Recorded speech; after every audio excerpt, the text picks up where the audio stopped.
Hi, my name is Cecilia Puna, and welcome to this episode of Brave New Women.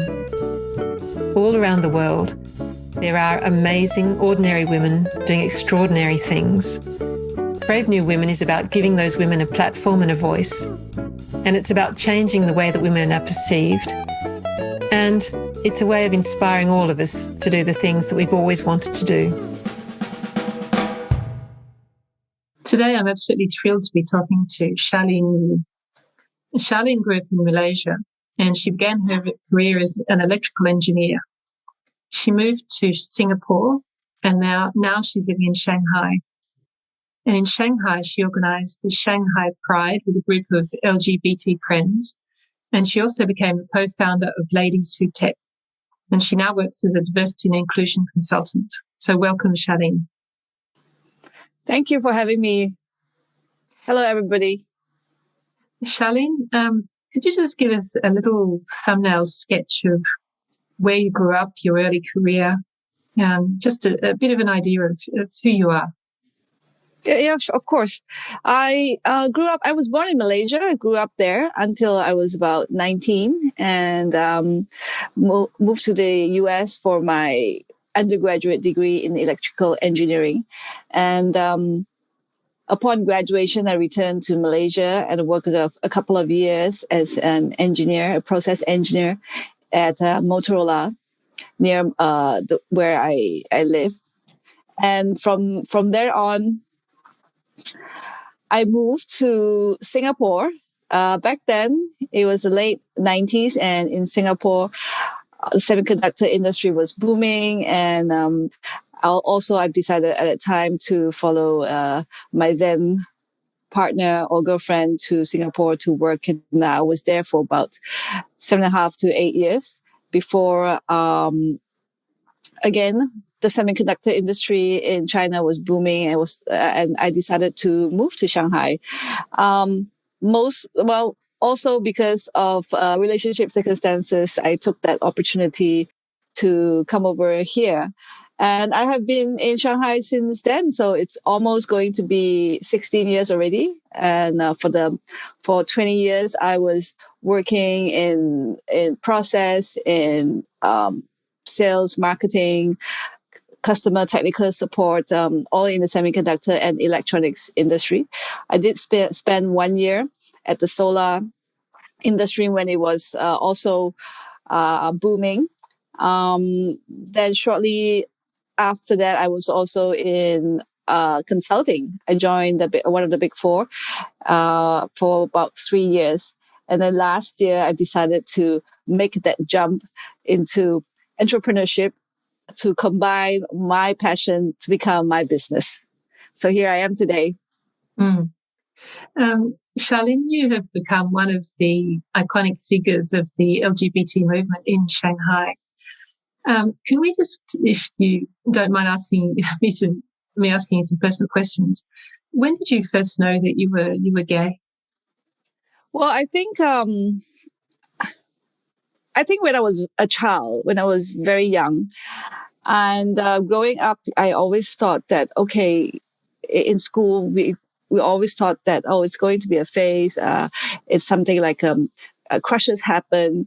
I went to an all-girls school, crushes happen. And then when I go to college and when I meet boys, then I'll have to start dating them and then get married, get an education, get a job, and then have kids and so on, right? A pretty standard straight path, I might say.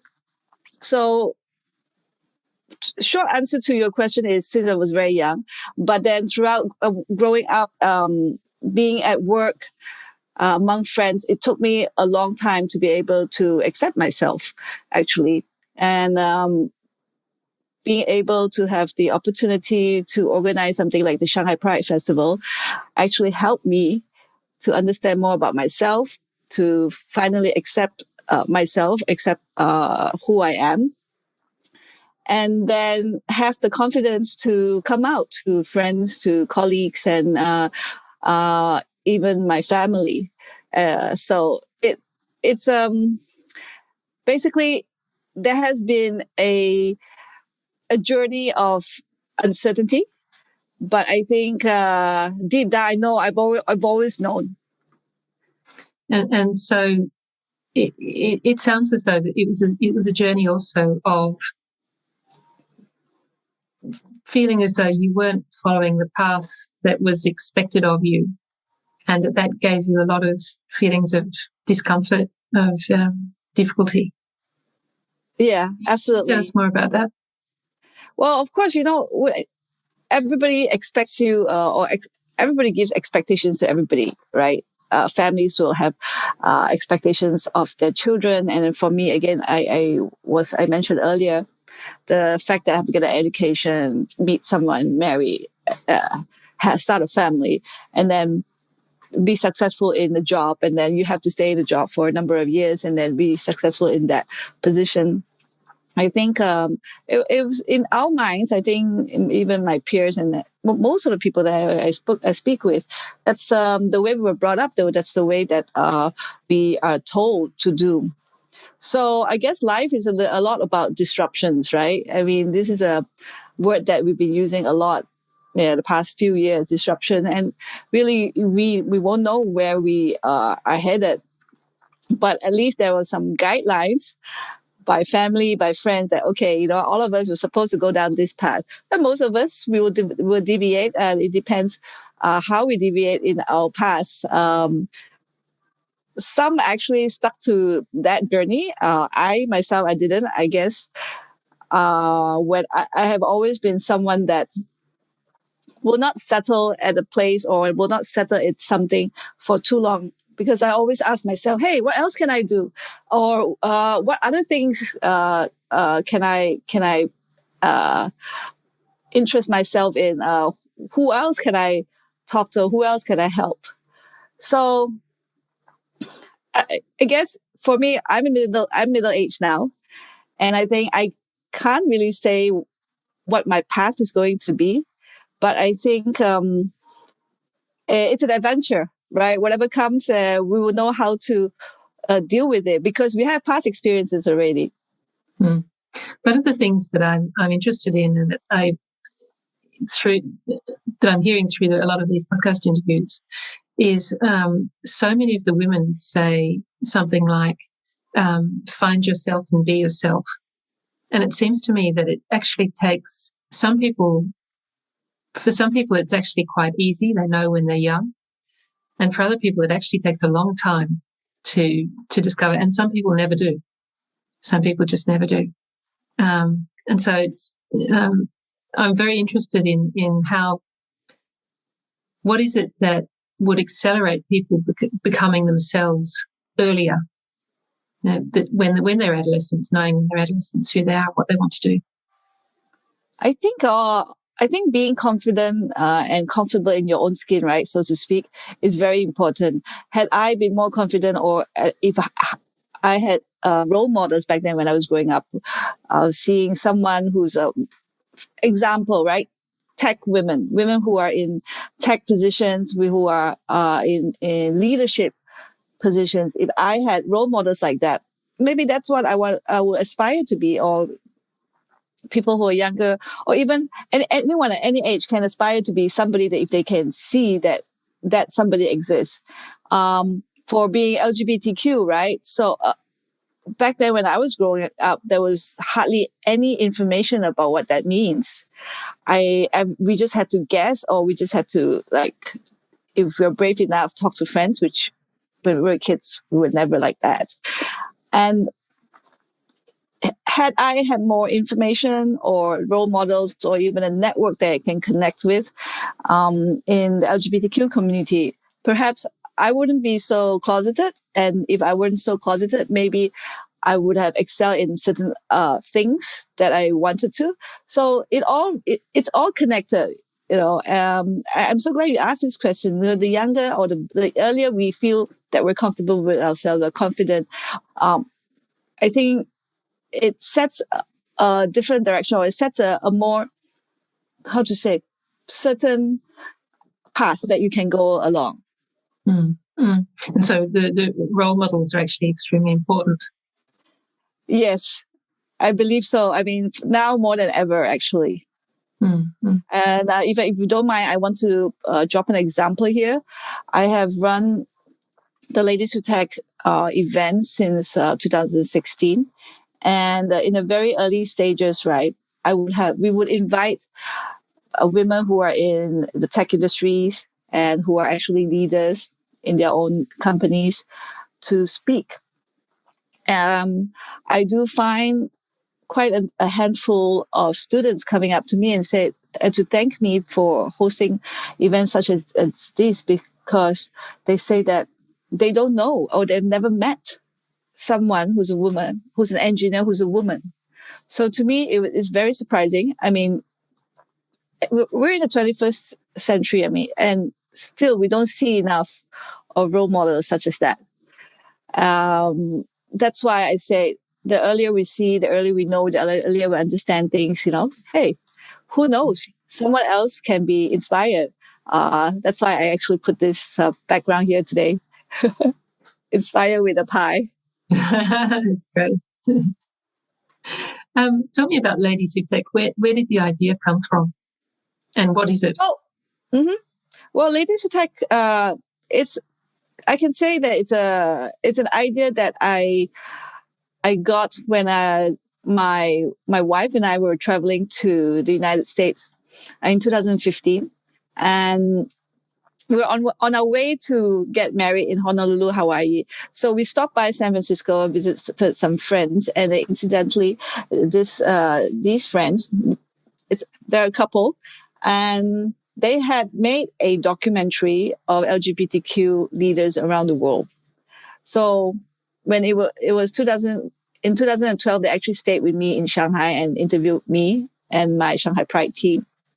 So in 2015, we stayed at their place, and then they were also having a premiere of the documentary at the famous Castro Theater. So they invited me to be one of the speakers at the end of the documentary. And when I got there, I was so surprised. I was so amazed that in that theater, it seats about 1,000 people, and all were women. And they were all in tech industries, right? I met scientists. I really met rocket scientists. I met engineers. I met programmers, researchers. So I was so inspired. I asked myself, why isn't there something like this in a city like Shanghai? It's a huge city, and China is huge too. I mean, why don't we have something like that? So I kind of took that idea, brought it back when we returned to Shanghai, and I thought, hey, given that we have already started a Shanghai Pride community, so we took that platform and built upon it. Like, okay, we have Shanghai Pride Festival. Then one of the events would be about women who are in tech, and so we, of course, couldn't use that. The name of the platform that we visited in San Francisco was Lesbians Who Tech. But of course, we couldn't use that name because, it might be a bit too sensitive, given that we live in China. So we dropped the lesbians and we put Ladies Who Tech, and it stuck. It's been the past 3 years, it's stuck with us. Now we've made it into a business, more of a social enterprise, we would like to call it, because on one hand, we want to be sustainable. So we do a lot of projects that has income. And then on the other hand, we will try to encourage more companies, more schools, and even more women to be in STEM. So here we are today, and I enjoy every bit of it. I mean, sometimes it's tough. Making an impact is tough. But it's something that, again, it's a disruption for me, but then I love it, and I'm making use of it. And so, Ladies Who Tech, is it a conference? Is it training, or what is it exactly? So we started as a community. Ladies Who Tech is a community, and what we do as our initiatives are, we host different events. One for entrepreneurs, to connect entrepreneurs with startups. And then we have events that connect governments with corporates, because we want to, we believe that in order to make decision impact that lasts, right, we definitely need leaders. to be part of it. So we encourage dialogue. We encourage sharing of ideas, achievement or best practices, basically. Of course, we also have initiatives for professionals who are looking to find jobs or to just connect with other people who are in the tech industries. So these are all our smaller initiatives, but the big one is the Ladies Tech Annual Convention, which we just held a couple of weeks ago. So that is a full day event where we invite keynotes, speakers, panelists, and then we have workshops. We have a job fair, and we gather a lot of women as well as allies to be part of it. And I have to say here is we are inclusive, given that we live in China. So we try to be bilingual as much as we can. And then, of course, while Chinese, Mandarin, Chinese and English, yes. Mm-hmm. And then while it is specifically for women, we don't want to exclude other genders as well. So we always welcome other genders. And of course, you don't have to be specifically in the tech industry to be part of this community. Anybody can join us, really. Mm-hmm. And how many people came this year? So we have about 2,000 over sign-ups. So this is like the biggest yet. This is our 4th year of the convention. So we really encourage. I'm really happy about that. And that shows that people are there. They believe in making a social impact, and they believe that women can tech. So that's important. That's what we want to achieve, really. Have you had any examples of younger women who have come to the conference and then as a result it's changed their career paths? We do have a few stories, and I remember one very well is one of the women came to our convention, and then after that she became a volunteer, and then while volunteering for us, she decided that she wanted to pursue her passion to be an entrepreneur, a tech entrepreneur. And she did. And she has actually received investment already for her startup. So, these are like, great stories. So I'm so encouraged by it. This is amazing. So there are a few stories like that. I mean, I have also students coming up to me and said that they decided to pursue a degree in computer engineering. Before that, they didn't have any idea what they wanted to do. And then they met people in the field and decided, it is for them as well. Fantastic. It's fantastic seeing a conference like that having a real impact on people's lives. Yeah. This is like, how do you say it? Does the sense of achievement, it just has no value to it. It has, it's, I don't know how do you say it, invaluable. Yeah. I can see it on your face. Now, tell me about Shanghai Pride. When did Shanghai Pride start? How did it start? And what was the motivation behind Shanghai Pride? Yeah, of course. A little bit of history. Let's go back to when I was in Singapore. Actually, when I was in Singapore, I lived there with my then girlfriend. We were together until, actually, our breakup was one of the reasons I moved to Shanghai, besides the booming semiconductor economy back then. So I decided to come to Shanghai because it's something new to me. Also because I didn't know anybody, I didn't know the language. I just wanted to start a new adventure. But I wanted to also stay very low profile because I thought that I was quite turbulent last few years in Singapore before I moved over here. So I decided that I'm going to not do anything sociable, just work. But again, life doesn't always, it never follows a straight path. Yeah. So I met many friends here in Shanghai. In the beginning, because back then there weren't that many hangouts. So it was always those handful of hangouts that all of us kind of bump into each other. back then. And then it turns out that most of my friends were part of the LGBTQ community. And then we became sort of like a committee, a network committee. We welcome friends who were coming in from other cities, other countries, who wanted to check out the local LGBTQ scene or ask questions about things. And then we decided that, since we are already meeting so often, we decided to have more events. For example, house parties, shopping trips, sports, going to sports together, and so on. And that was in 2006. Then in 2009, some friends were leaving Shanghai, and we decided to put all these events that we normally put together into 1 week.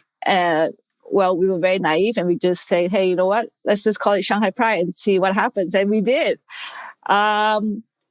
We had really good reception. A lot of people showed up. We were very surprised. Of course, there were some challenges with authorities because something like that is new back then. So we thought that this was just a one-time event, right? Getting people together from LGBTQ as well as allies together just to network and support each other. Well, the year after, which was that was 2009, we did the first event. So in 2010, we had many people coming up to say things like, hey, I met my significant other, or I found the courage to come out to my family because I met people who are just like me. So that gave them hope. And we thought, you know what, we could do it again. So every year we said that, okay, we could do it again. Maybe this is going to be the last time. And then fast forward, we've done it like 12 years already. And it's all run by volunteers. I myself, I volunteered for that together with our friends. Every year we have a team of really dedicated and passionate volunteers who believe in the cause, who believe in supporting friends as well as family. And really, it's sometimes it depends on the number of events that we can host, right? The most we had was 16 days of 33 events in the month of June. That's it. So it's something that actually it's like a glue. It gets people together to see the importance of diversity and also the importance of supporting diversity and be inclusive. Mm. Yeah. And so what sort of events do you have during the Shanghai Pride? Well, we run a few types of events. Of course, we have the social events like the parties, the get-togethers. We even have trivia night. We have the sports as well. We have the bike rides and the run. So the run is the bike ride and the run are the closest we get to an coming out party, right? Because we can't do parades here. It's not allowed.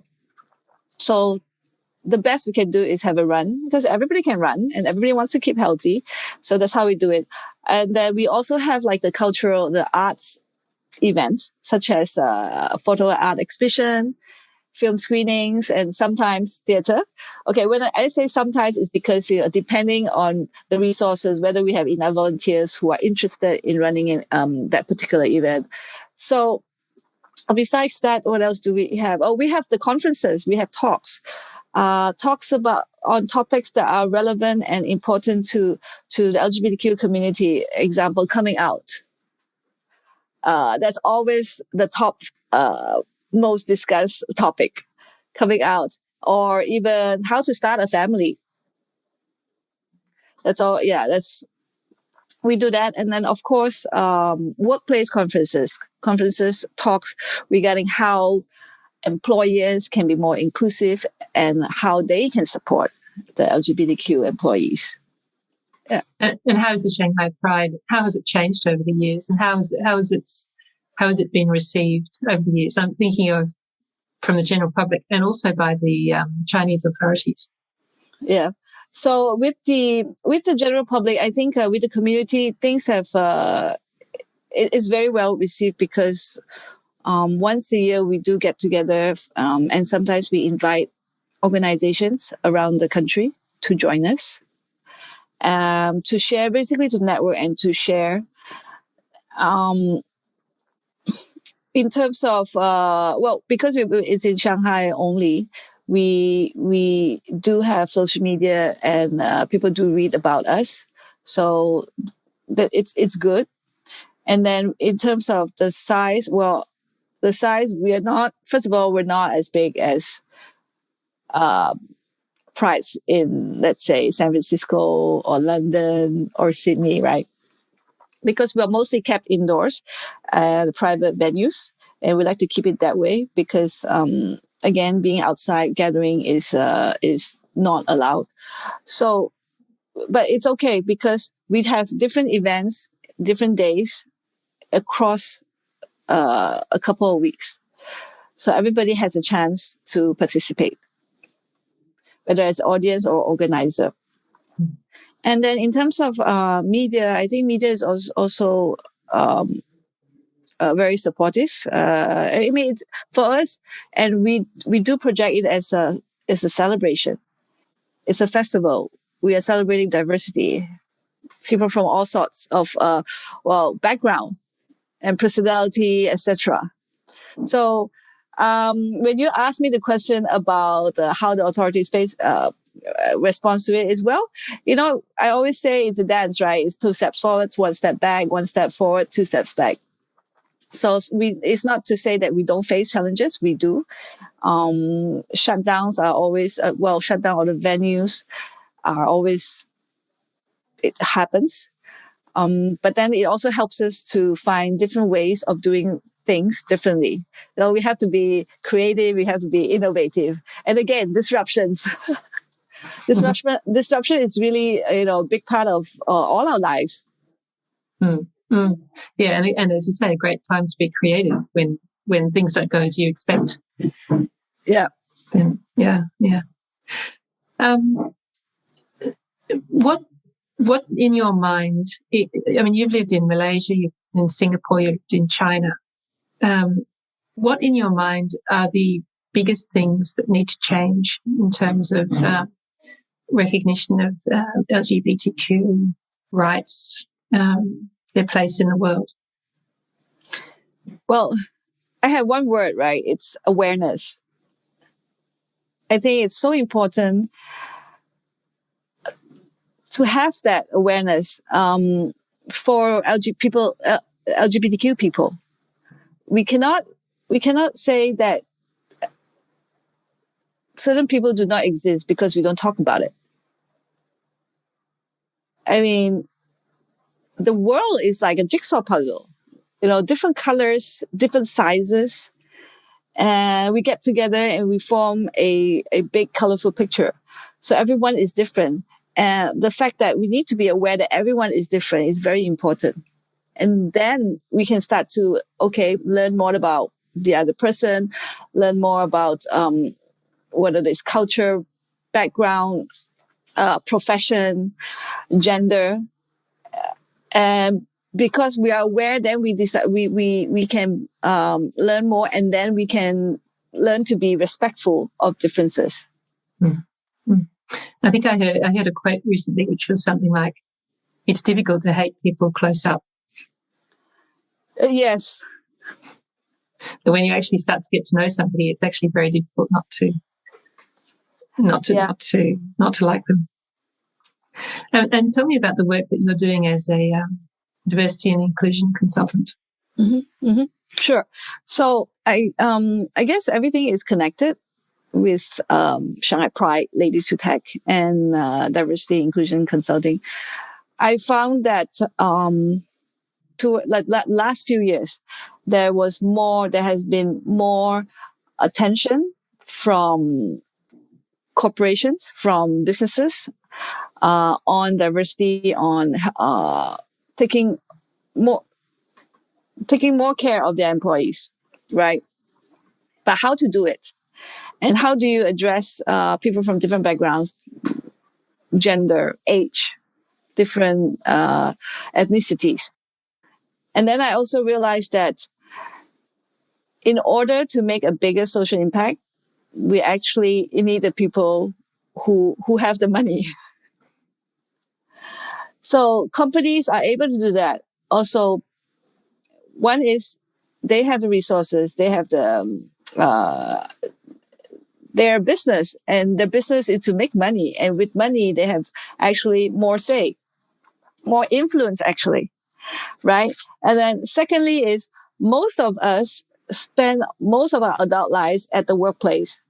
I mean, besides working from home because of the pandemic, but most of us, we will be in the office most of our time. And we spend a lot of time with our colleagues, with our bosses, with our subordinates, even sometimes more so with our families and friends. So why wouldn't we want to have the workplace more inclusive, more welcoming, more like home, depending on how you define home, right? So I thought that this is a good opportunity to connect what I'm passionate about, which is the social impact, and also to connect with companies who are willing to do more in terms of diversity and inclusion. So that's why some of us, we came out to start this.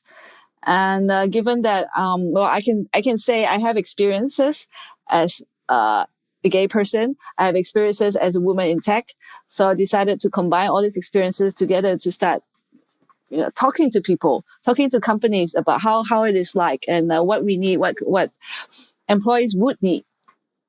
And what do you think is what do you think is the main thing that companies need in this space? I think in this space, companies. Okay, again, they're in the business of doing business, of making money, right? They retaining and hiring talent. It may seem like a easy process, but it can also be. It takes a lot of time and money. If you lose someone along the way, lose an employee along the way, the amount of time you spend to find a replacement, train the replacement, why wouldn't you want to retain the employee that left? And how do you keep the employee? Well, and this is a competition now, right? Companies are actually competing to keep employees. How do you keep employees? By treating them better, by addressing their needs. It can be social needs, it can be policies, it can be just the fact that, hey, can I work from home for 2 hours instead of traveling 2 hours to get to work for 2 hours, and things like that. So in a way, and I think there are calculations being made, right? How much, when you retain someone, how much you save, and when you save, you actually make. So at the end of the day, it is about bottom line, but it is good for business. And it is also good for the employees. I want to go to work and feel like, okay, my company has all these things sorted already for me. Like they'll take care of me in these terms. So all I need to do, I need to focus on work. There's something I've been thinking about, and I'd really like your views on this. I've been thinking that everyone's talking about diversity and inclusion at the moment, but there is also, corporations have their own corporate culture, and if the corporation becomes too diverse, does it actually lose its corporate culture, and does it actually become more difficult to work with other people who come from, I'm thinking in particular, people who come from different backgrounds, because perhaps you don't have the same way of thinking about things. You've got different values, you've got different, just different ways of doing things. So I just wanted to hear your views about how that works in practice, and what you think about that. I think having a corporate culture, right? It's how you define all the differences and putting them together to make it work.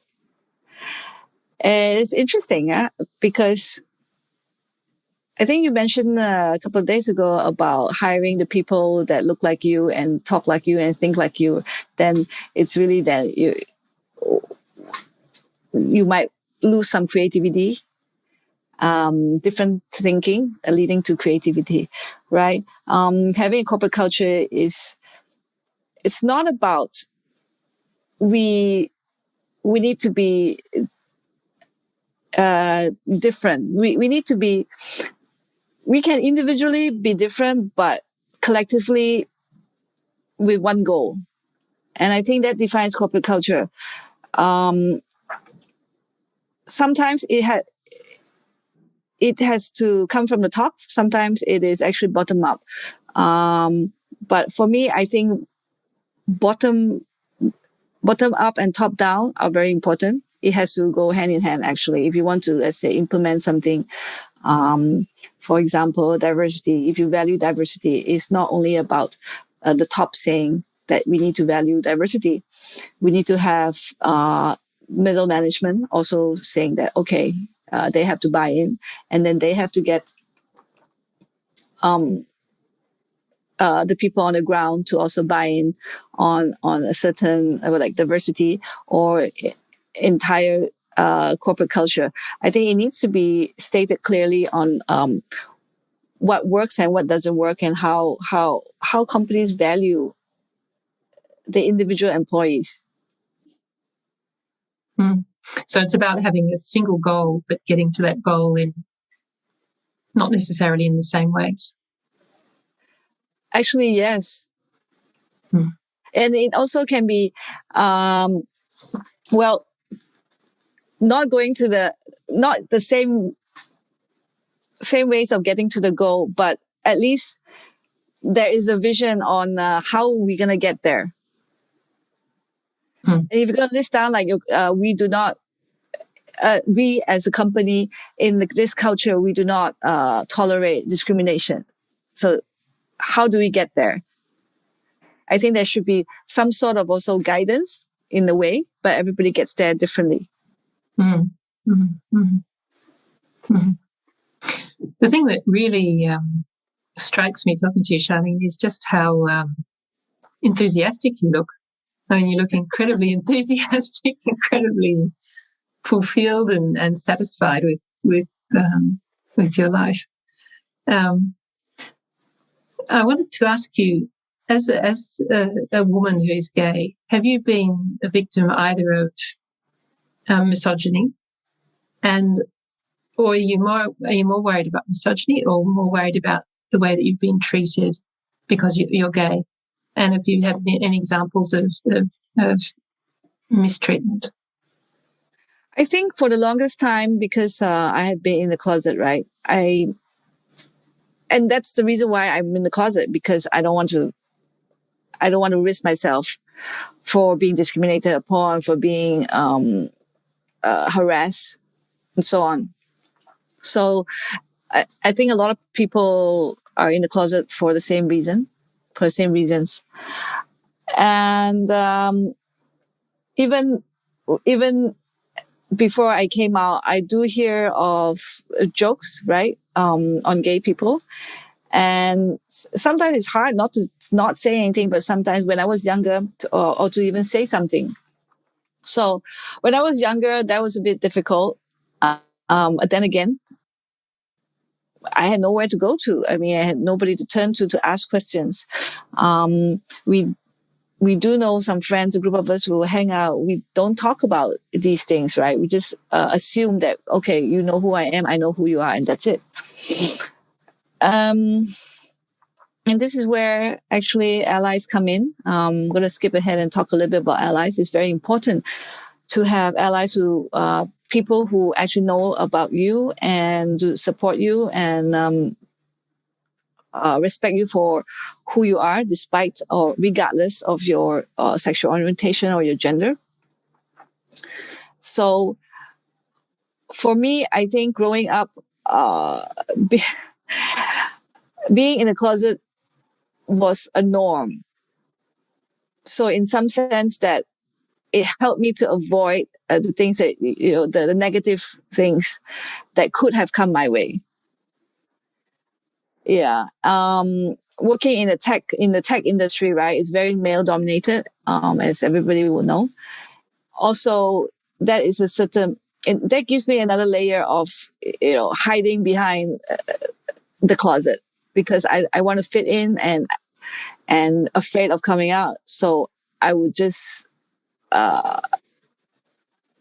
not, I think, open up about myself, not so that I don't have that risk of people questioning about me. Yeah.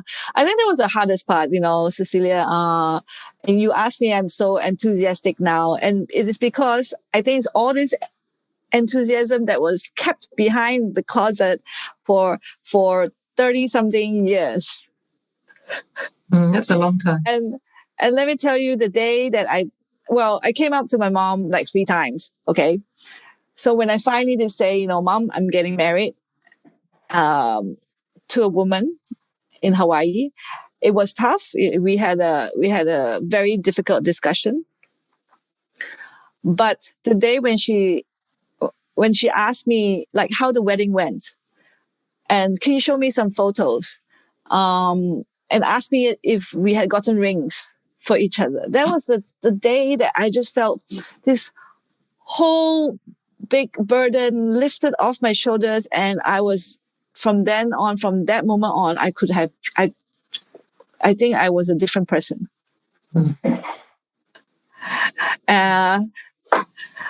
So yeah, she did accepted you as you were. Yes, and she and my wife are best friends. They talk every day, and this is something I cannot ask for more. Mm. Mm. And what would you say to somebody who is young, who is listening to this, and who has questions about their sexual orientation, their gender? What would you say to them? I would say, finding yourself and coming out and accepting yourself is actually a journey. You cannot. It's not like a one day. Oh, I decided I'm gay. I'm going to come out of the closet. It takes some time, and different people have different timing in their lives, and not everybody wants to come out, which is understandable, and there's nothing wrong with that. But I want to say that the sooner you realize, I think the better it is. Again, back to being comfortable in your own skin. The sooner you realize that you can be comfortable in your own skin, it'll be better for you. And there are so many role models out there. There's so many networks out there that you can reach out to and connect and find out more about others. And also, that can also help to find out more about yourself. And that is actually what Shanghai Pride did for me. Because while organizing all these events, I met so many people who are like me, who are different from me, who had the same thoughts, who went through the same journey. And then I realized I'm not the only one. I'm not alone. And I decided that, I don't want to live a separate life outside. I want to live my life. And so you came to Shanghai wanting to avoid having a social life. In fact, you ended up being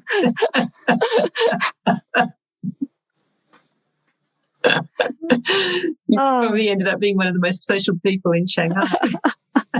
And I really enjoyed it. I thought that it was a challenge for me to be non-social, but it turned out really well. I'm really happy about that. Mm-hmm. Charlene, as we bring this to the end, is there anything that we've missed? Is there anything else that you'd like to mention? Is there a message that you have for people who are listening, or anything at all that you'd like to say? Well, there's so many things I want to say, and I can't believe that time flew by so quickly while chatting with you. It's sometimes we just have to follow what is in our hearts, and I'm glad I did. Even taking the jump to being an entrepreneur, starting my own business, it was a big jump. And I'm actually a very risk-averse person. I don't take risks, status quo. But sometimes being pushed out of it, it was a good thing for me. And when it seems that it's not, changes that doesn't seem like it's good.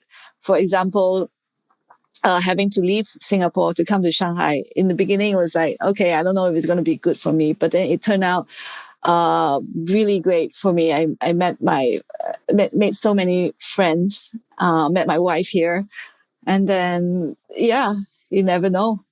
I think the message here, I would say, I'll go back to, being disrupted is not a bad thing. We just need to be creative and innovative on how we deal with that. Yeah, that's certainly the other thing that comes out of what you're saying is disruption is uncomfortable, but actually, if you can be creative with disruption, it's a time to grow. It is. Yeah, I really look forward to actually more disruptions and more adventures in life. Well, thank you so much, Charlene. It's just really been such a pleasure to spend time with you and to see. Thank you. See how I can imagine you would have been as a child, and to see how you are now, and just how enthusiastic and cheerful you look. It's just fantastic. So thank you for your time. Thank you for having me, for inviting me in this talk. I hope you've enjoyed this episode of Brave New Women. Certain podcast sites such as Google Podcasts, Apple Podcasts, or Podchaser let you leave a rating and a review. The more ratings and reviews we get, the more people will listen, and the more these women's stories will be shared. So I'd really appreciate it if you could. Thanks for listening.